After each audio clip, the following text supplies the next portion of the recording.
السلام عليكم ورحمة الله.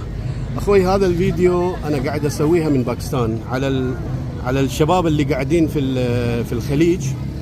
وطبعا أنا عشت في الخليج هالكثر سنين، بس ما أشوف عندهم هناك هالكثر مثلا غنم والخروف. كل اللي بيجون عندنا يجون الأسترالي صومالي وهذه الأشياء، لكن في الباكستان ما شاء الله عندهم الحيوانات وايد حلوين، وعلى الطبيعة أكلهم زين وسعرهم مناسب.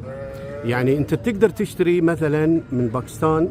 شوف لك واحد مثلا، هذا الفارم اللي انا عندهم، هاي المزرعه اسمه محمد صابر، انزين، وتليفوناتهم موجودين، تقدر تناقش وياهم تكلمهم، وتقدر تكلموني مثلا، يقدر يطرشون لك الخرفان من هني او تيوس حق العيد او مثلا في المحرم.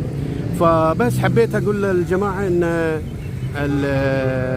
الحيوانات اللي عندهم هني رخاص وحالتهم زينه، بس مشكله ان احنا في الخليج بنخاف من المشاكل اللي موجود في الباكستان ومشاكل اللي في الهند.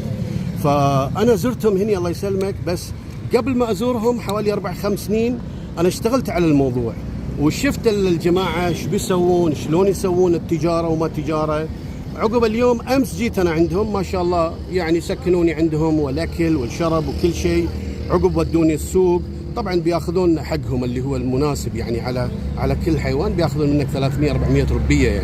يعني حاليا لو تشوف مثلا في الدينار البحريني، الدينار تقريبا الحين 580. يعني انت مجرد تدفع دينار واحد على الخروف او تيس مثلا، فتقدر تشترون كميه. مثلا لو عندكم مثلا حد هناك عنده رخصه مال اصدار وتصدير، تقدر تشتري من عندهم كميه، زين. ولو تبون من عندي اي خدمه حاضرين وما في اي مشكله، يعني انا اقدر اساعدكم في هاي الشيء عشان تقدر تعاونون وياهم وتقدر تاخذون ستوك. يعني تقدر تاخذون مكان هناك وتخلون مثلا تجيبون كميه من هني، 40 50 100 200 اللي تبون، وتقدر تسوون تجاره حلوه يعني. والشغل هذا ما شاء الله يعني فيها بركه يعني.